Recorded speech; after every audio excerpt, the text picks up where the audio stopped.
The government has announced a crackdown on manufacturers and traders said to be selling substandard goods to Kenyans following an investigation by NTV which revealed that many food products in shops contain toxic substances.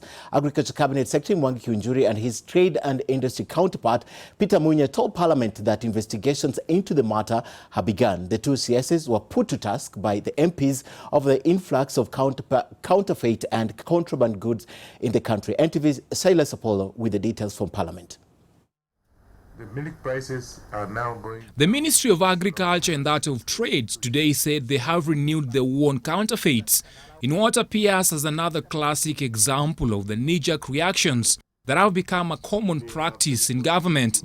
Agriculture CS CSs Kiunjuri says the move targets wheat flour currently on sale across the country. If there is aflatoxin in the flour, how did it come in?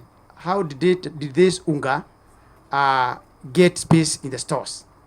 And one thing that I've directed is that you want to establish whether it is true that some of those manufacturers we started selling the maize flour at a cheaper price to expose them, to expose whatever, dispose what they had. Kiunjuri and his Trade Ministry counterpart Peter Munya appeared before different committees in Parliament to answer questions on the safety of food consumed by Kenyans. This follows an expose by NTV that found that most of foodstuffs in the market contained toxic substances. We are being cheated. Most of the items we are buying in the supermarkets and the shops and all other sources seem not to be fit for human consumption.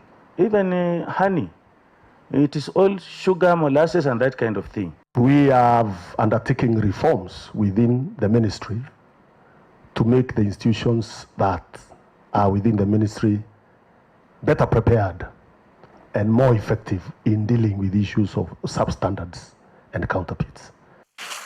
The promises by the ministers, though late, were in response to claims that a lot of maize flour and milk products on sale in the country contained aflatoxin. Again, we have to look at deep further. Are we talking of the aflatoxin levels now in the flour in the stores, or we are even looking at background on what has ever happened over the years? And bigger reforms are coming, and these reforms were not proposed yet, and it's something I found already ongoing that were proposed by a cabinet committee that proposed various managers of institutions to strengthen them. Silas Apollo, NTV. Budget is very important.